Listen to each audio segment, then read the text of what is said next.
and welcome to the next episode of the Value Exchange, our video podcast here at Ethos. Today, I'm delighted to be joined by Rob Pye, my regular co-host. Say hello, Rob.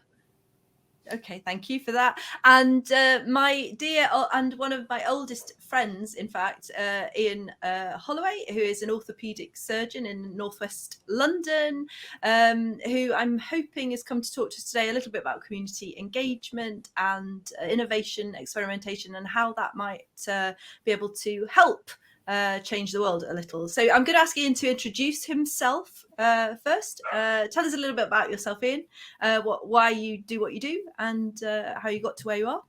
That would be wonderful. Thank you. Thanks, Annabelle. My name's Ian Holloway. I'm an orthopaedic surgeon, and I work in northwest London. I also have had some roles in management in my organisation. So I was clinical director for our department for 4 years, and I've also helped to set up a what's called an elective orthopaedic centre, which is a new way of working for us in our sector. It's not new nationally. There are a few elective orthopaedic centres around, but it'd be quite a big change for us. And I live in West London. I've got 2 kids and I'm married, and that's about me. I'm not going to let you get away with that, because I think the thing that it's disarming in a nice way. The idea of these chats is very informal, but why do you do that? Where did it come from? Long line of doctors. Was it something about what? How? Why? Was the interesting bit for us? I sort of fell into it, really. I mean, I've known Annabelle for many years, and we were students together. And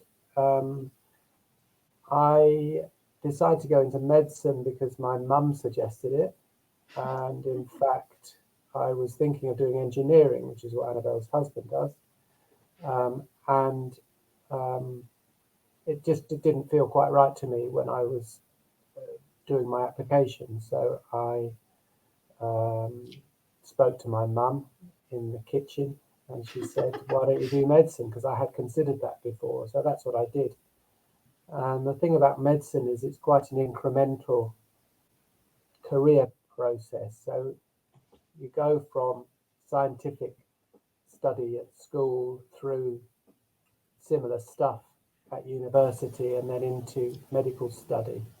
And so I ended up doing what I'm doing now through a very incremental approach. And I found that I sort of got on quite well with it. I could have done any number of different medical careers. I would have been very happy in general practice. I'd have been very happy in general surgery. I'd have been very happy in urology and orthopedics and any other thing. And I've always thought I was quite lucky in that respect. But it's definitely been the right career for me. I think it's a great career, despite all the difficulties in medicine. And I'm often upset when colleagues are dismayed by medicine and put the next generation off, because it's great. And being able to contribute in some way to someone getting better is a great privilege. So that's why I ended up doing it, and that's why I continue to do it. Well, I never knew that. There you go. After all these years, thank you for that. That's our job. I was remembering fondly before we started earlier today that my very first job was in recruitment, you may recall. And I remember one holiday you came, and I worked in the city of London, and you came and you did some temporary work in the most opposite, a hotbed of financial exchange den, as it would have been, corporate banking, stock exchange sort of environment. And I remember you coming out and going, I really quite enjoyed that. And for a moment, you wavered on your medical career, drawn by the city. But So fortunately, I mean, you didn't stop. Having promised I'd leave it to Annabelle for the unpicking, that having this incremental thing, you often hear the analogy of boiling a frog, where the temperature rises slowly and then suddenly the frog's dead. That's not a nice one. Nice. But there have obviously been moments in, because the increment's been over a number of years that have kept you there. So my follow-on question is, what are the moments of meaning? Is it the mentoring, as you've just described, or the patient outcomes, or the system, or the camaraderie, or all of it? What are the moments of meaning that has meant that the journey, people don't just turn up for however many years you've turned up because it's incremental. There's something underneath that more than a boiling vessel of water. That's a very good question, and I've never thought of it like that. But I mean, there are certainly, I don't know whether I would describe them as moments of meaning, but there are very significantly influential parts of, or there certainly for me have been very influential parts of my experience. And when you're training and you're a junior doctor, that's a pretty stressful and lonely experience. And you go into a hospital at the weekend and it's like a ghost town, certainly in terms of colleagues, and you feel like you're on your own, especially at night, and that's certainly character building. And also going in, doing an operation for the first time as a trainee, that's something that sort of puts hair on your chest. And so I suspect they are the moments of meaning that really shine for me. The other thing specifically about surgery is that it's a very binary intervention. There aren't sort of degrees of care like there are in some other aspects of medicine. And getting your head around that and being able to talk to patients about that in a way that you can both move forward is quite difficult. But the flip side to all of that is that when you get through and you become comfortable in doing what you're trained to do, is that it's extremely rewarding. And I'm lucky enough to replace people's hips. And that's lucky because hip replacement is really, in many ways, the success story of the 20th century in surgery. It is massively beneficial to the people who are suffering with hip problems. And so that's the sort of upside to all of the sort of issues that you have when do you do knees and ankles? I think my mother had a knee. I do knees, and yeah. My sister's just doing a second ankle now. Really? I think that's quite a major one. It is. So ankles are pretty uncommon, and that's pretty niche. Yeah, I do hips and knees, and that's it. But, okay, that's as far south as you go. That's right. I used to do a lot more than I do now, but you end up, as with you guys, as with everything in life, things are becoming a lot more specialised. Yeah. Yes. So. Okay, so Rob, unless you want to intervene again, I'm going to move us on. Yes, your interventions are welcome.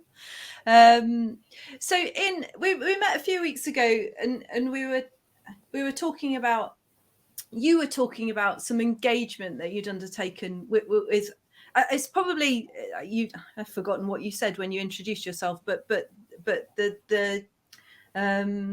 the unit that you've opened, the different way of working that you've introduced. I think you were talking about how you had taken it upon yourself and the department to talk to the community about what you're doing, or your community around that thing. And I was just interested to understand sort of the motivations, why you did that, and the importance really of community engagement when you're an orthopaedic surgeon in a Northwest London hospital? Where does that sit, and how does that play out? Well, I did it because we have to. But having done it, I sort of retrospectively recognise the value of it. We spent about 3 years planning this centre. And when you are planning it from the sort of service end, you concentrate a lot on the sort of economics and the quality of care and a lot of the sort of hospital aspects of it. And sometimes, and this of course is preposterous, but sometimes you forget that the important people are not the doctors or the managers or the economists, but it's the patients, because they're the users. And obviously, having done the public consultation, it becomes very quickly evident that is a massively important part of the process. And I only did one of the public consultation meetings. There were, I mean, the whole sector covers, I think, probably about 2 million people, and covers about 6 or 7 London boroughs. And I happened to go to the Harrow meeting, but there were Brent meetings and Hillingdon meetings and Westminster and these things. And I went to the meeting with a slight sort of preconception about who I might meet there. I suspected that we would have perhaps representation from the political representatives, because obviously they are trying to look out for their constituents, and we might have some sort of flag wavers and troublemakers. But in fact we didn't. We just had regular people who were interested, some of them interested in their own specific issues, but of course that's still valid. And it was a very constructive meeting. And obviously I now can see the value of it, having sort of started from a very different perspective. So I thought that was very good. And just for the untechnical, uninitiated, so that's me. What is this centre? Is it a shared service for hip replacement across London boroughs? Yeah. So one of the frustrations of the health service, I think, especially in London, is the sort of piecemeal nature of it. Is that if you happen to live in one borough, you can only access healthcare in a particular way, and that may not actually be in your nearest hospital. And so there's a lot of sort of disorganisation is the wrong word, but there's a lot of sort of fragmentation, that's the right word, of healthcare. And as I say, it's particularly evident in London, because if you compare London to a more remote part of the country, let's say somewhere like Yeovil in Somerset, they've got one health authority, they've got a collection of GPs who all report to that same health authority, which isn't called a health authority anymore, but they only access one hospital. Whereas if you live in Ealing, you've potentially got Ealing, Northwick Park, Central Middlesex, Hillingdon and West Mid as hospitals that you may end up in for various reasons. And so what we're trying to do with this process is to centralise care and to give people an operation in one location that will serve the whole of that broader community.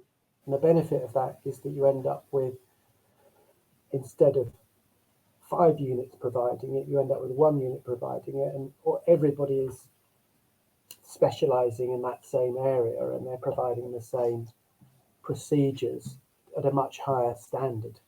there are obviously some inconveniences to that, and that's one of the reasons we have the public consultation, to try to explain to people what rationale is. But it's become clear over a number of years that in certain parts of the healthcare service, in certain part of the healthcare provision, that you're better off doing this. I mean, a good example, for instance, is some of the more specialist surgical care like vascular surgery. And 20 years ago, when Hannibal and I were at university, or 30 years ago, we had a system where every local hospital would have vascular specialists, and if you happen to have a vascular emergency, you'd go into your local hospital. But of course, there are only probably 20 vascular emergencies a year in those hospitals, and so the specialist aspect of care was very few and far between, and you'd have a 1 in 5 rota with the surgeons on call. So the likelihood of you having to go and do a vascular emergency would crop up perhaps once a year or once every 2 years. And so they realised that was bad for patients, and so they centralised vascular care, and everybody would go, for instance, to St Mary's. And then you'd have a consultant on, and he'd be in it every week dealing with a vascular emergency. So even though the patient would have to perhaps travel for an hour rather than 20 minutes, they get outcomes which were far better. And in the case of vascular, you talk about life and death or limb-saving procedures. And so I've got an interruption. Sorry, Annabelle. Sorry. You're fine. And sort of, so there's 2 questions here, just forewarning, and then I'll dribble on a bit. One is a sense of patient agency, from an individual, to understand whether, they feel that they've got rights, they're empowered, they've got a voice. So I'll come back to your consultation bit in a moment. But then the second bit is this sort of global, local, centralized, local bit. I remember you've just reminded me of a story in Ethos. We did a tour of the Chinese health system, courtesy of the Chinese government, many years ago, to look at their hospital systems. Don't ask me to elaborate, but of course in China they've got many Londons, many mega cities, and they've got vast geographies as well. And they had some, of course we were shown that the best hospitals in this province called Hunan, which is like a United Kingdom lost in the middle of China with their mega cities. And they had like 2 or 3 pretty big central hospitals, but they did have many people in the equivalent of Yeovil who would have to travel from Yeovil to Hammersmith to get anything. If you were doing maternity, for example, if you were kind of in palliative care, or you want, and these would be rural farmers or whatever. So that the sort of the question in terms of the system, the big system, and then the little person, is how do you think we can give the individual a real sense that we care, that there is a pathway, that they've got some control, and do you think that it's working very well with the GPs being that sort of point of access for the sort of triaging the acute care, the specialists, and that, because it's a complex question when even if you unpick it as a complete nobody bystander like me, there's some quite difficult issues in there. How did you consulting with your patients for this new centre, do you feel they felt it was being done to them, or did you manage to give them a voice and a sense that they were part of something? I suspected that that's exactly what they would have said. I was expecting people to be uncertain and to feel as though they didn't have choice. And in fact, the majority of the feedback was the reverse, that the first question we had in our session, for instance, was, why haven't you done this 10 years ago? we need this. And there is a benchmark organisation in southwest London that has done this, and they've done a lot of the groundwork for us, and they set up about 10 years ago. And they were in a really difficult position at that time, and they had awful waiting lists. They were some of the worst waiting lists in the country. And their local orthopaedic surgeons got together and said, this can't go on. And of course, they had this data to be able to show to the people who were in the decision-making positions and say, you know, this is pretty strong evidence. And so they set it up, and that's in Epsom. And they have now had their centre, as I say, for more than 10 years, and they are really leading the way in demonstrating how well this can work. So we were able to show that to our patients in our consultation. But of course, it's not just about consultation. You have to disseminate information to patients in many ways, and also not only now, but for the future, because people will assume, even they won't necessarily have heard about this centre. They will assume that they'll be getting their joint replacements at their local hospital, and so the GPs are a big part of that. And we've had to do a lot of communication with primary care, which is obviously very important, and they are the first people involved in that patient journey when they say, oh, I've got a sore hip, and the doctor will perhaps get an x-ray and say, you've got arthritis, you might need a hip replacement, and it's likely to need to be done at this new centre. And so if you're a Hillingdon resident, you might have to travel 15 miles or 10 miles to go there. And there's obviously a balance between having these sort of economies of scale and the specialisation and the clinical benefits of a centre like this, and inconvenience to patients. And if you have a system, as it sounds like they have in China, where they're being expected to travel not 15 miles but 150 miles, you know, that's obviously been set up for the benefit of the system rather than necessarily the benefit of the patient. And we have to recognise that. We have to realise that patients have reasonable claims to have good quality care. And we have built some of that in, for instance. So originally we were considering whether to bring all orthopaedic surgery, elective orthopaedic surgery, to the centre. But we quickly realised that the sort of risk-benefit analysis doesn't support people coming in for minor procedures. So if they're having a hand operation, carpal tunnel, whatever, it's significantly inconvenient for them to leave that at their local hospital. So we have sort of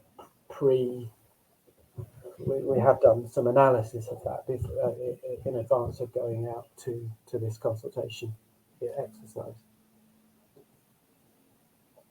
And of course, the final bit of the jigsaw is when the patients see the surgeon in their clinic and they have a discussion about the operation, and the surgeon will be saying, well, of course, we won't do it here anymore, we'll do it down the road.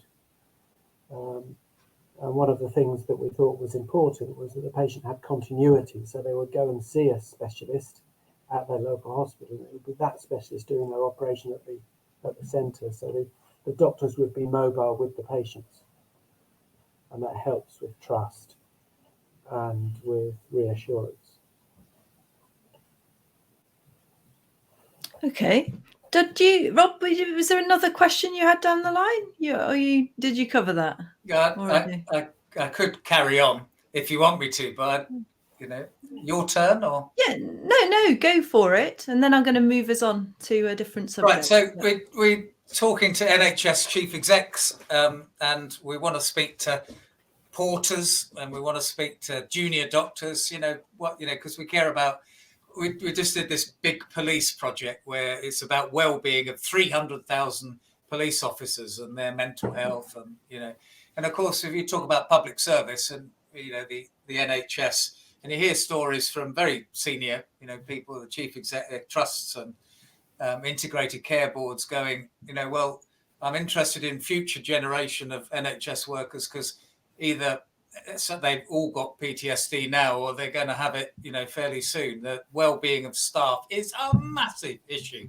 How was it through the pandemic, and what about the staff that you work with in the day job? What could we do to help, other than pay them more? That's not, not something we can influence. Although if anybody's listening, who's, pay like them God more, like in power, pay them more, pay the NHS people more. But the well-being is really at the centre of our, raising the consciousness. How could we help? How could people help themselves? What more could be done to make people happier and healthier, mentally, physically, in every way? I think that in exactly the same way that you've helped the police with their well-being, I think there is a lot of work that can be done for staff in the NHS. And I think actually that in that respect, the pandemic was fine. It wasn't a problem. It's when you're dealing with emergencies or extremes like that, it's actually quite easy. It's like, if you arrive home, there's a fire at home, you get into that sort of fight or flight mindset very quickly, and you can actually make decisions very easily in that scenario. So the pandemic was fine in that respect. I think the stuff that really bothers people is the sort of ongoing demoralizing nature of some of the work. And the thing that tends to really get people down is, for instance, all of the change fatigue that people go through. And because the NHS is so politicised, and obviously because it has to be a manifesto issue, that sequential political parties get in and then they change something. And everybody's sick to death of it. And, if you're just wanting to ply your trade and deliver your service, but you're being expected to fill out numerous forms or go through all sorts of areas of bureaucracy to demonstrate that you're meeting the targets or that you're doing your due diligence. I mean, the police is absolutely bogged down with all the same sort of stuff, and you can't actually do your job because you're having to do all of this stuff. So that's the sort of thing. But I think actually, I've been thinking for a while about a potential way of helping colleagues, especially surgical colleagues, with some of this stuff. And a particular time when life gets pretty stressful as a surgeon, or in fact as an anaesthetist, is in your first year of consultant practice. Because you've gone through your training, you sort of know how you're supposed to do things, but you don't quite have the experience necessarily to be able to manage some of the complex cases. And you'll go into work and you'll deal with a case and something will happen and it will weigh heavily on you and you lose sleep over it, and it can be, in a young person, it can be a very significant weight on them and can cause significant problems in terms of their mental health. And so I've often thought that some sort of, and I did have a name for it, I can't remember what the name of it was, but anyway, some sort of, safe space to talk to an experienced colleague and kind of be reassured that it's going to be a confidential conversation, a bit like sort of going to see your religious, your priest or whatever, and you can just sort of say, well, I'm feeling really bad about this particular case because, I did this operation and it didn't go well, and a patient had a complication or they died, or, the implant's going to fail or whatever it is. And the reason that I was thinking about that was because I worked with a guy who, in many ways was my mentor, and in fact wasn't a surgeon, he was an anaesthetist, but he worked with my surgical mentor. It was a bit of a long story and I won't go into the details, but he was just a great guy. and he was clinical director for his department, for the anaesthetic department, probably about 10 years ago. And all of his colleagues, and you probably know, the anaesthetic department tends to be the biggest sort of surgical department in each hospital. It's got lots of people, so to run that department is a heck of a thing. And he would just reassure people, because of his experience. He would listen to them, he would tell them that it was going to be okay, and he would offer a sort of, just a safe space for them, and an hour of his time, and because they all knew that he'd been through it himself, it was very powerful. And I've often spoken to colleagues about setting that sort of service up. And in fact, we had our clinical, one of the reasons I couldn't have the meeting this morning was because we had our clinical governance meeting. And I ended up having to get more involved than I thought I was going to. But anyway, we had a nice guy from our organisation who's in the management, and he was talking about some of the sort of strategic direction for the organisation over the next year. And they've done a lot of talking, like you are doing. They've done a lot of talking to our staff and our clinical staff and management staff and portering and nursing and everybody else. And one of the things that they come away with those conversations was well-being. And, sort of the sense of everything getting a bit too much. And in fact, he mentioned that we do actually have some occupational psychologists at work, which I completely wasn't aware of. And this is often the case. I'm sure it's the same in the police and everywhere else. You just reminded me, I've recently reread a book by Atul Gawande, and he's one is Being Mortal, which is about aging and end of life and death being a natural process, which is quite pertinent to my recent experience, because I've just lost my mother over Christmas. But he wrote another one that you've just about anaesthetists called the Checklist Manifesto.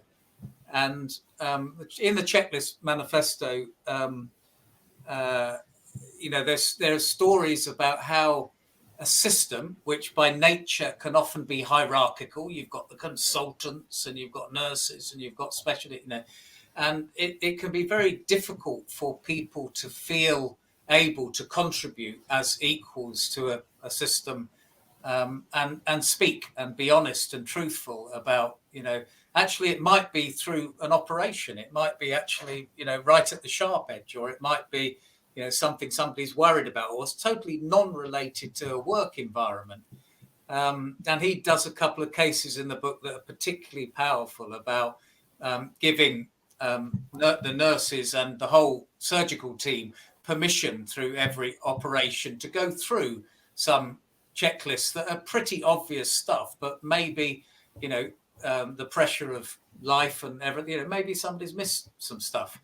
That, he sort of builds, I don't know if you've read the book, but that checklist, based on a lot of airline pilots and their checklists, before they take off or land. Some simple stuff that might help in very complex situation. But this interview series is called The Value Exchange, and we have this way of permissioning people unrelated to the job called The Value Exchange, and everybody who's a practitioner is a practice, rather like yoga and meditation, rather than a clinical practice, but they have a work mentor and a well-being mentor and specialists that might, be whatever, anaesthetists.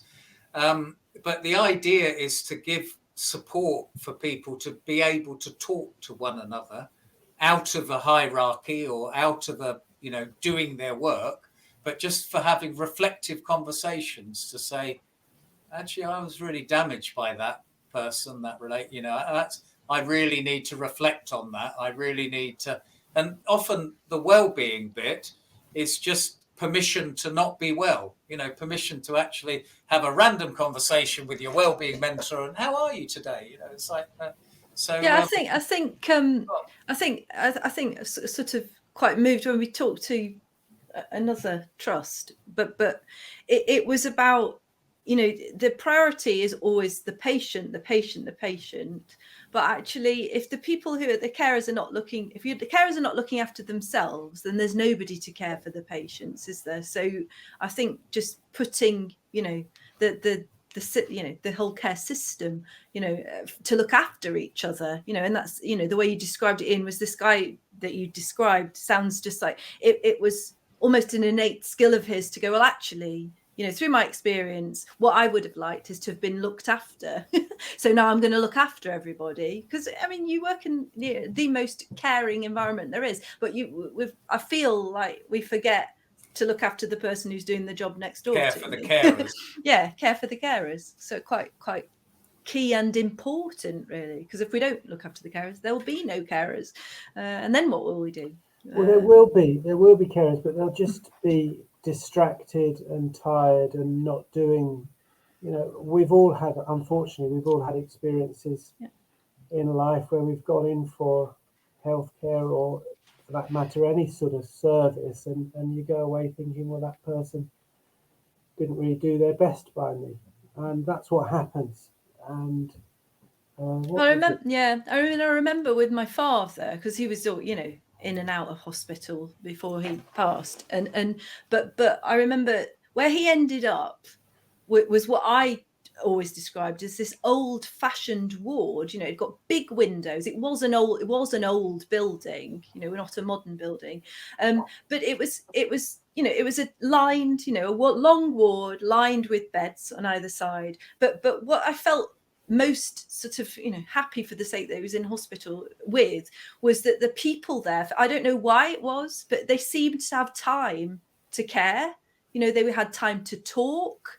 They would sit down, you know, and you may or may not remember my father, but he liked to chat, you know, and that would mean that would be, and I think, you know, it sort of, it felt, you know, it felt like, you know, Doctor in the House, or, you know, very 1950s, very 40s, sort of like, or 50s, probably better example of, you know, people have got time. I'm doing nursing. I care for the chaps down the ward. You know, it was very like that. And I think that was, you know, he'd been in a lot of hospital, and that was, you know, unusual. Quite interesting. But my mother, you know, for 2 months over Christmas, and we all read in the paper, you know, the crisis of A&E and over Christmas, and that it wasn't that the people couldn't care. They didn't have time to care because they were just doing their best with the staff that they had, most of them, you know, supply nurses, and it was just a broken system, you know, at a ward level, that it was just in crisis. And of course, if the system isn't functioning, then the implications. It particularly reveals its flaws in the emergency service. The planned or routine part of healthcare tends not to suffer so much, but obviously emergencies are unpredictable in time of day and in severity and everything else. And once you get into the sort of system, it's a lot better. But when you're having to turn up and wait, it's horrible. Okay, nice I'm to conscious. I was just going to say, it's nice to hear that what we used to call as a Nightingale ward is still.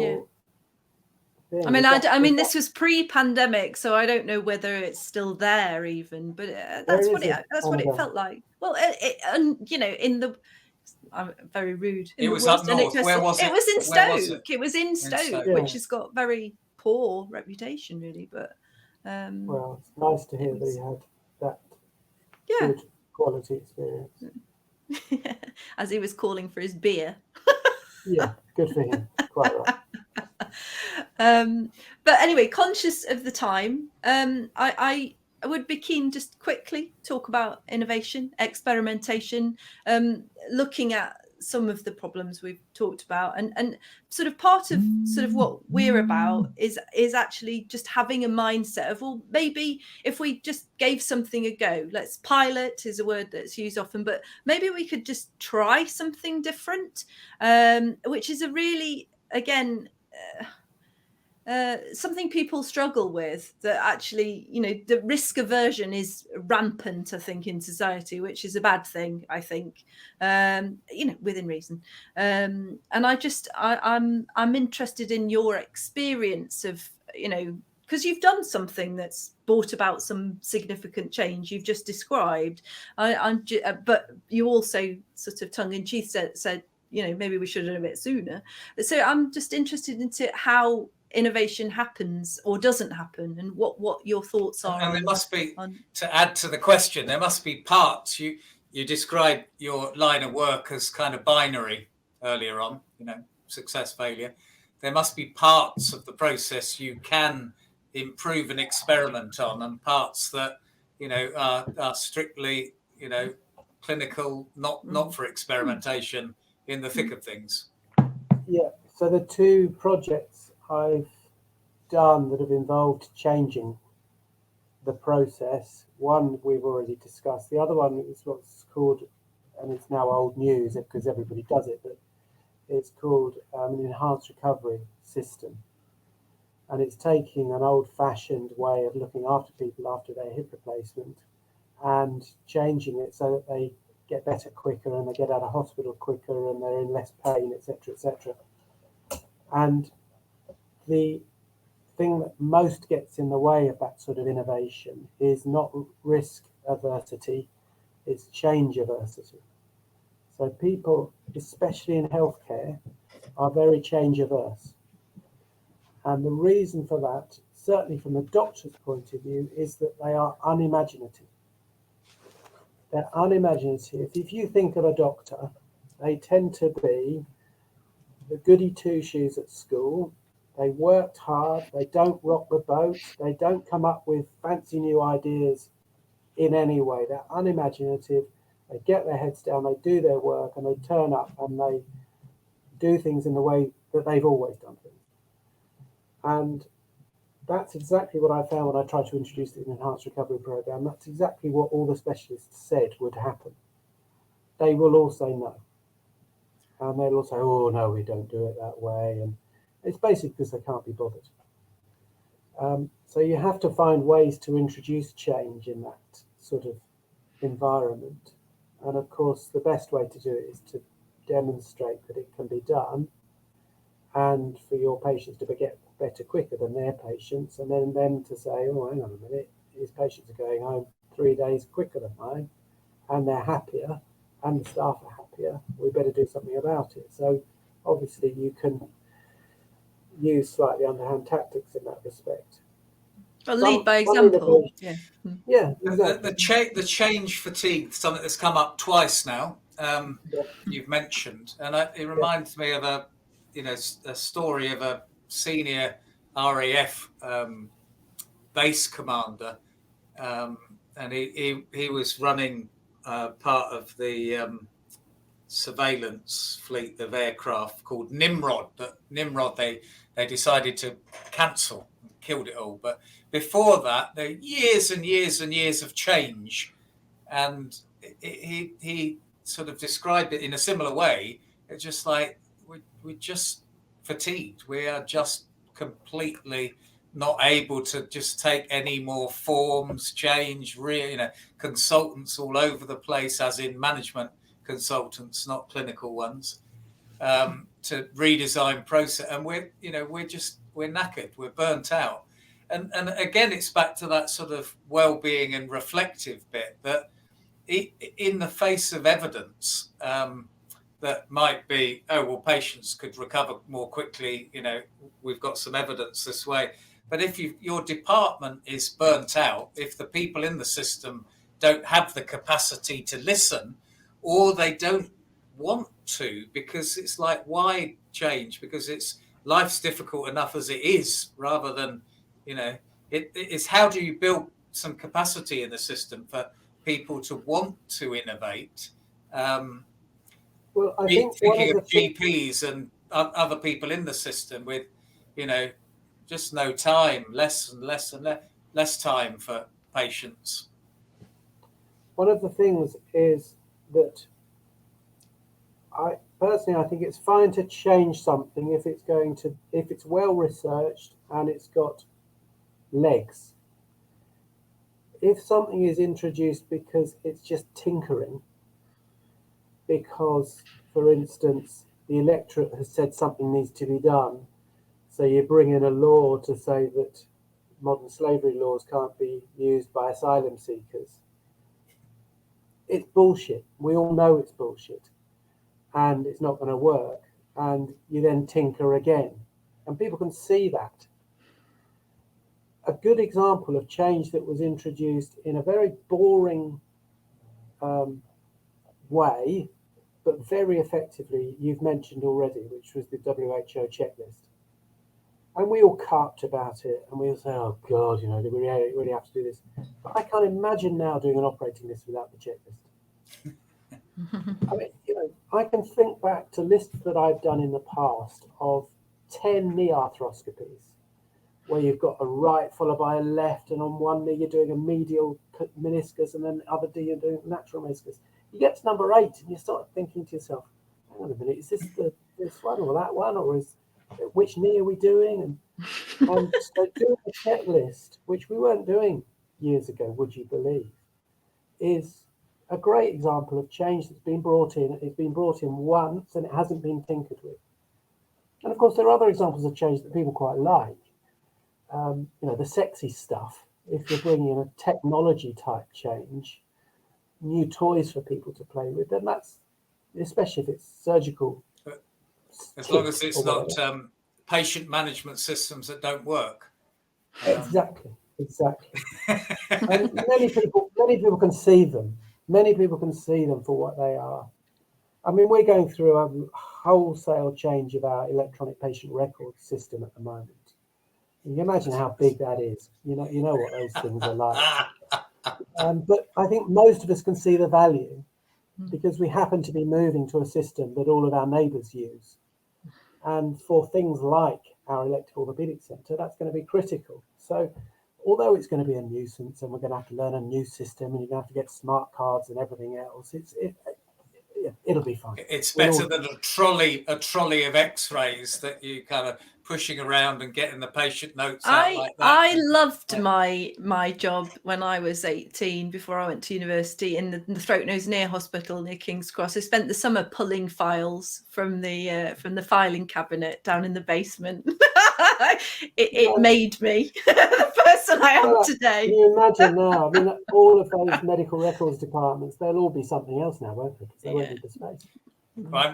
I'm working with a solicitor on family matters, and I needed to get something out the archive from 16 years ago. And she said, well, if you give me a call in a week's time, we'll put a request in, and that will be back from the record department a week on Thursday. So give me a call then. And I was like, really? It was just a cabinet over there in the corner. When I can be bothered. Yeah, exactly. And of course, a lot of those, you've just touched on records, Annabelle, and now we don't have notes. It's all electronic, and we don't have x-rays either. And the number of times 15 years ago, patients would come to clinic and say, I'm terribly sorry, we can't find your x-ray packet.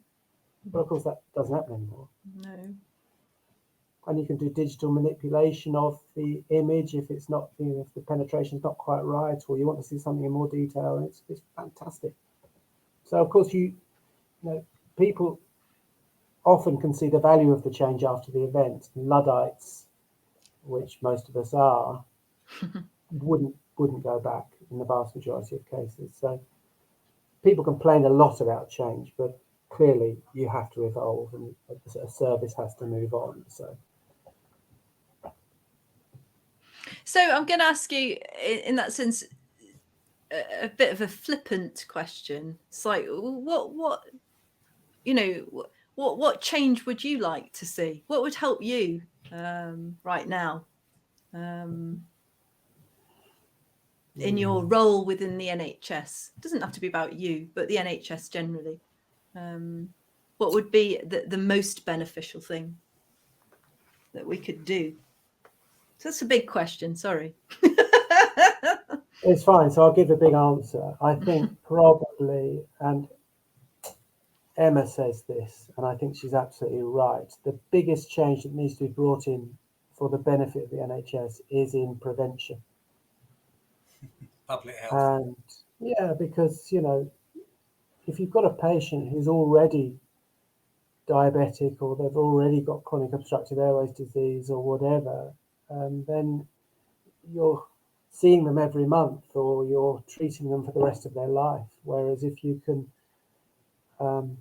prevent it, and many of these things are preventable, then I think that would probably be the biggest contribution. So years ago, another NHS chief exec, this was the Reading General Hospital there. It's the A&E story about, you know, our job and the wait, and we, you know, they come in and we fish them out the river, and then 2 weeks later they come back, and then they come back, and then they come back, and of course the siloization of the system means that acute care is not in the, you know, prime. Yes, it's linked up, and yes, but it is. It's still, you know, that it flies in the face of the specialization that, can't remember whether it was before the interview or after the interview, we were talking about, you know, people becoming more and more specialized, of course, but then maybe that flies in the face of the one life and the whole person approach, because often health is much more than an operation or a set of drugs, isn't it? You know, if you're into prevention, you're into people's life chances, you're into their community, you're into the stories that happen before they hit Emma's A&E department.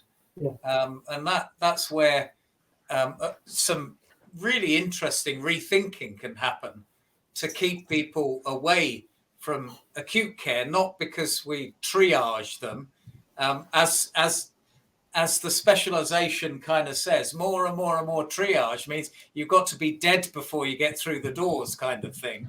But actually, the prevention has to look back, and not just when you're 70 years old, but when you're 7 in school, and that kind of right the way back.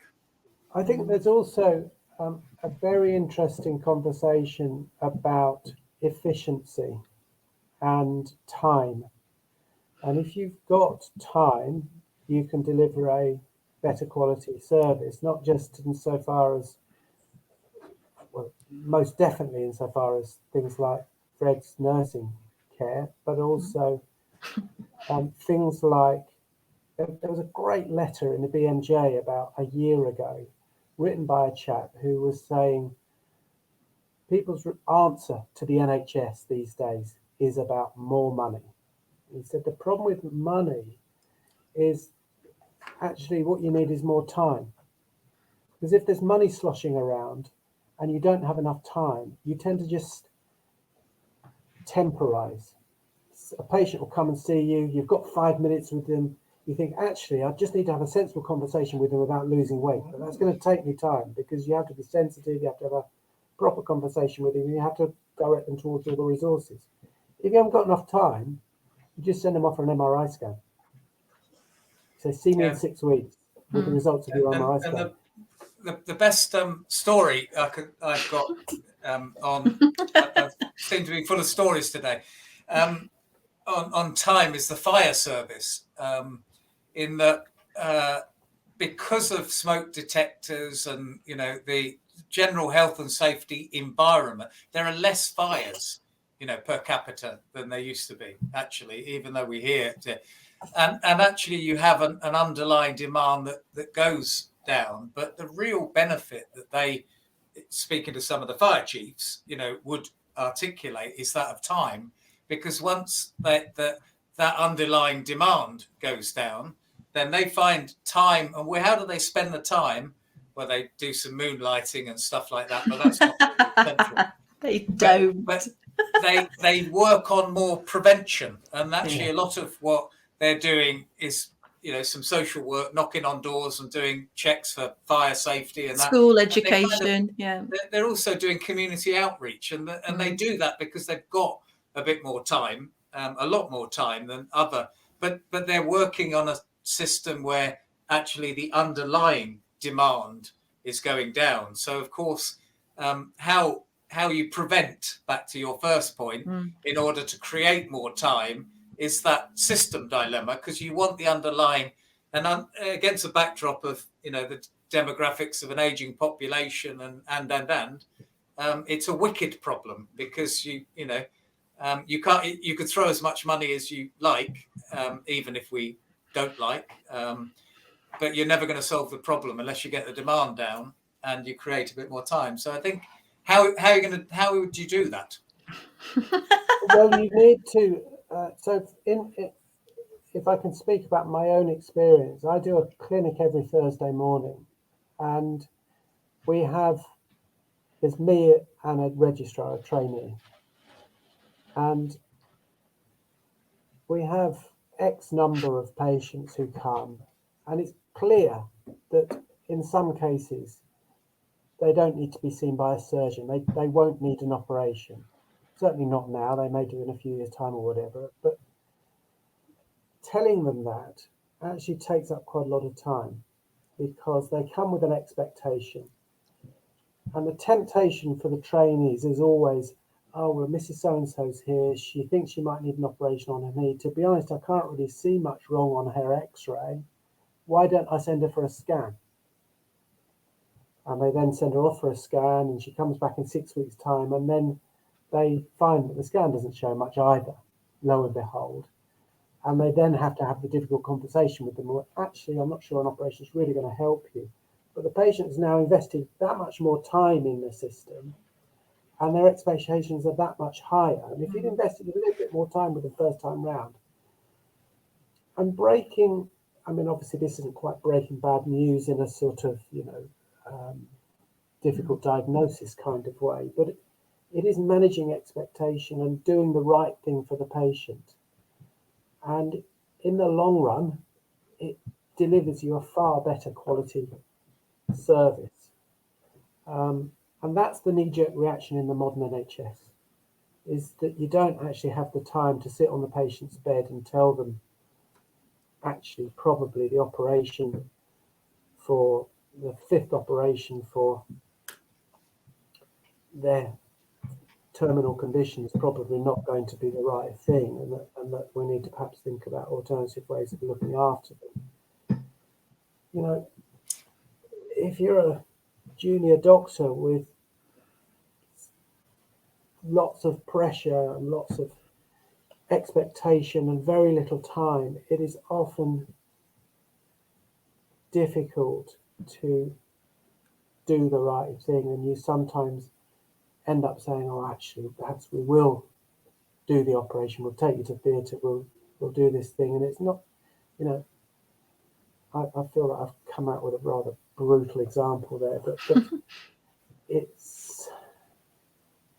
I think that is what we need most. We need experienced people. And I think it's a wicked problem. And, I know we're going to run out of time, but you're just getting into interesting wickedness. And, you've triggered so many thoughts, because, the pursuit of system efficiency in order to free up time can often deliver massive own goals, because we, triage as an example, where we push away that intimacy. If you think about retail banking as an example, nothing to do with health. We used to have bank managers and clerks and people in the community who could talk to us rather intimately about finance. And now, of course, you call centre end of that job, bullshit job. There's a book on it, David Graeber, recommend you read it if you haven't. But their checklist is for all the wrong reasons. It's to try and do something efficiently in order to then you go into McDonald's and you just there's no servers anymore. So if you go right back to the patient, whether that the intimate conversation about HIP and knowledge can be your brother, your sister, a district nurse, a GP. You need intimacy right at the level, surely, at the patient, rather than, you're almost disintermediating. And then the intimacy happens at a consultant surgeon level rather than, and this flies in the face again of specialization, doesn't it? Because to get to the real specialist, you've got to go through all the hoops and then actually know the consultant said, before you can keep them away. So wicked problems. And some of it's a paradox that is not appropriate to resolve. I mean, ideally, you would have very experienced consultants delivering all of healthcare. You get a very efficient system, you get a very high quality system, but you wouldn't have any trainees for the future. No. And one of the effects of the junior doctor strike was exactly that you had consultant delivered service, and it worked super efficiently. But clearly that's not sustainable. So you've got to have a way of doing, as you say, either divesting some of that duty to other healthcare professionals. But experience, I think, is the critical thing. Yeah, I think ChatGPT is the answer, but that's probably don't even. It may well be. It's definitely. Don't get me on that. Something. There is actually an interesting thing in that, in protocolized healthcare. And there was a paper, I understand, in one of the high blood pressure journals, comparing the outcomes of a nurse-led blood pressure clinic and a doctor-led blood pressure clinic. And the outcomes are far better in the nurse-led blood pressure clinic. And that's because the nurses don't have the authority to make variances. They can't say, oh, well, in your case, we won't actually follow the national guidelines. They had to stick rigidly to the national guidelines. So if your blood pressure was over a certain level, you would go on medication, and it will be this medication. Whereas the doctor was like, oh, well, you ran here from the tube. That's probably why your blood pressure's up. And they found ways not to do the right thing, and they had worse outcomes. So I don't know what that says, but that's quite scary in some ways. Well, I think it means that there is some of the time can be generated by protocolizing the protocolizable stuff. No, I think scary because I've just convinced my doctor not to put me on any pills. So, that's your own choice. Yeah. Anyway, I'm very conscious that we're over an hour now, so I think we should only by 2 minutes. Thank you for your time very much, Ian. It was wonderful. As always, we find we only just get started after an hour. Yeah, I feel we're just warming you up here. We can get the real follow up. What do you really think next time we talk? I'd be very interested to see how the project develops and grows, because I think it's really, I was very interested to hear from Annabelle about the police one. I thought this is something the public sector's crying out for. Fantastic. Thank you, Rob. Thank you, Ian. Until next time.